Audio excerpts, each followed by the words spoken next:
Hey, how's it going, guys? Mr. Boss for the win here, and in today's Grand Theft Auto video, we're going to be taking a look at a history of Liberty City, what it was like over 400 years ago. So this once again attributes to the level of detail that Rockstar Games puts in the Grand Theft Auto series, as the history of Liberty City is a documented TV series in Grand Theft Auto 4.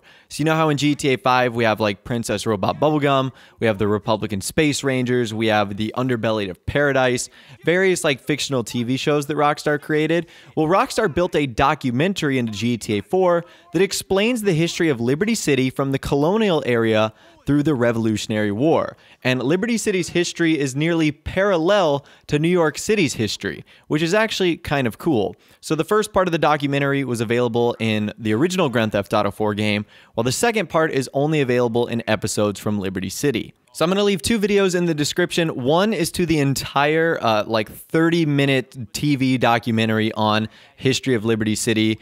So if you want to watch it, you can. And then the second link is going to be to my friend ZacCox's channel. I think he did this about 5 or 6 months ago, and he did a pretty good job on his video. He also does a bunch of other informational GTA videos. So if you want to check out him, you certainly can. So let's start in the Colonial Era, where this all began. I'm going to try and go over all the fun facts and not bore you with all the weird information. So Liberty City used to be a remote Dutch trading post called New Rotterdam. That also might explain why there's a tower in Liberty City called the Rotterdam Tower. However, on September 4th, 1609, Horatio Humboldt, an English explorer hired by the Dutch to find a new place to sell weed, steered his ship into the mouth of a river coincidentally named the Humboldt by the local natives. The river was already polluted by the natives, expelling waste into the river, and this is how they justified the genocide and larceny on the natives. Again, it's pretty dark. So New Rotterdam was founded by the Dutch, who preached about liberal values but really cared about pimping women and getting high, and were probably the first rappers. They wanted to find a place where they could party and kill people, and unlike other cities in the New World that were founded to promote religious intolerance, New Rotterdam was founded so Europeans could get rich off other people's works. The natives were savages wearing little clothes, but they were dealt with. After that, New Rotterdam quickly expanded its ego and learned to hate everyone else. It proclaimed itself the capital of the world. Advertisements were sent to Europe, promising settlers a new life in a city that has 24-hour convenience stores, roller coasters, and entertaining nightly hangings, which of course is not entertaining at all. Europe wanted to come and see what freedom is really like, and when they arrived, they were aghast in America's new pastime of watching animals getting it on. The city spread and chose an island in the bay, which they called Algonquin. Moving on, Liberty City was described as the gateway to the New World, but also a den of inequity. The campaign to clear up the city began almost as soon as the city was founded, and in spring of 1647, the East India Trading Company hired a cross-dressing director general for New Rotterdam named Gloria Hull to return civility and productivity to the colony. However, within weeks, Hull banned many activities, and this was not well received. The city was burned to the ground, and within a few years, New Rotterdam had become so diverse that the Dutch had become a minority in their own colony. Diversity was troubling to them, and with diversity came peril. So literally, within like 20 years, they built a city and they burned it to the ground, and the people that founded it became a minority. So this leads us to the birth of a new nation. Soon the people of Liberty City began to fight with the British over taxes. Americans saw that they shouldn't have to pay any taxes, and so began the American Revolution. This war was agitated by a number of musket complaints who knew they would win whatever the outcome. The revolution was bloody, and soon the French joined the war to help the struggling American insurgency.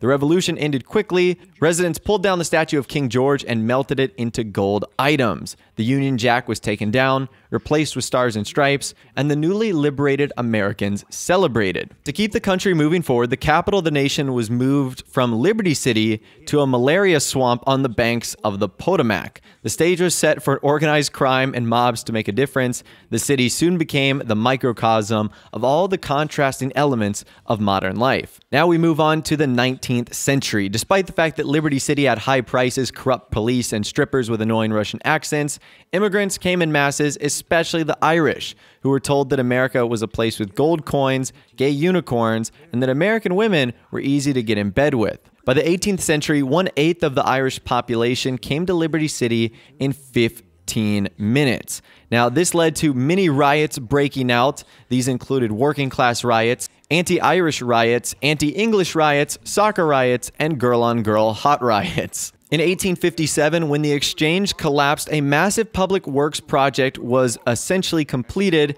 to help the city feel better about itself, and thus we get Middle Park. And then the city ultimately began construction on the Broker Bridge, founding the area of Broker. And then that leads us to the Civil War, where the South believed that the Northern customs such as education, arts, and interacting with people of other races was a threat to them. So Southern states began to secede from the Union. In 1863, the first draft was announced. Drunk, angry citizens wielding iron bars, ninja swords, knives, and shurikens, amongst other things, protested the draft to show the South that people from Liberty City weren't two-faced bigots. After hard fighting, a lot of cheap novels, and terrible speeches, the war ended, and that leads us to the turn of the 20th century, when after the war, the art of leisure began on Firefly Island, where there were hot dog eating contests, derailing roller coasters, and freak shows. And the construction of the Liberty City subway began, where it first opened in 1874. However, the first train was not constructed until 1879,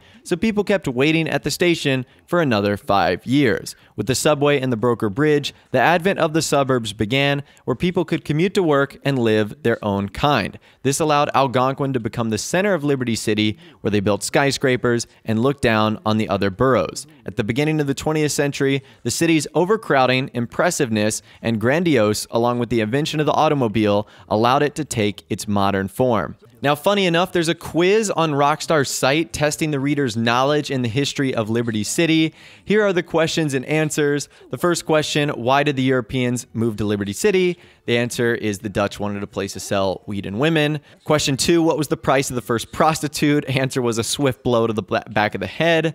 Question 3, why was Mirror Park built? To provide junkies with a scenic background for drug use.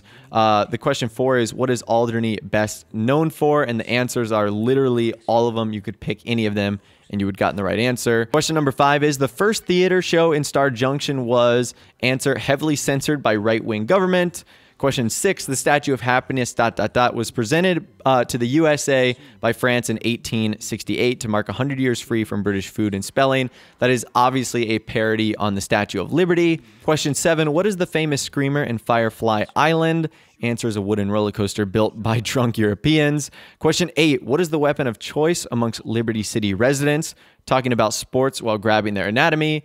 And then question number 9, what is the average time lapse between a consumption of a Liberty City hot dog and the onset of chronic diarrhea?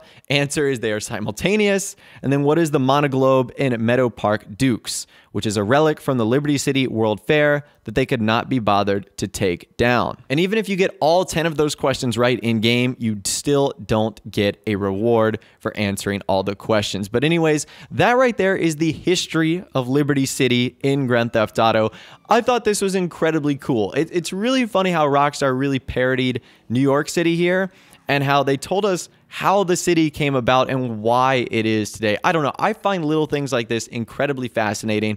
Like I said, if you do as well, I'll leave a link to the full documentary in the description. So if you want to check it out for yourself, you can. Let me know what you thought about this in the comment section down below. I currently think that this is hysterical, just the way that Liberty City came to be about and how Rockstar portrayed it as well. But like I said, I'd love to hear from you guys in the comment section down below. Let me know what you're thinking down there and more. If you did go on and enjoy this video, though, a like rating would, of course, be awesome. And also, subscribe to my YouTube channel if you are new or you like daily GTA 5 videos like this. With all the way, guys, like I said, thanks so much for watching. Take care, and I'll see you guys in the next video.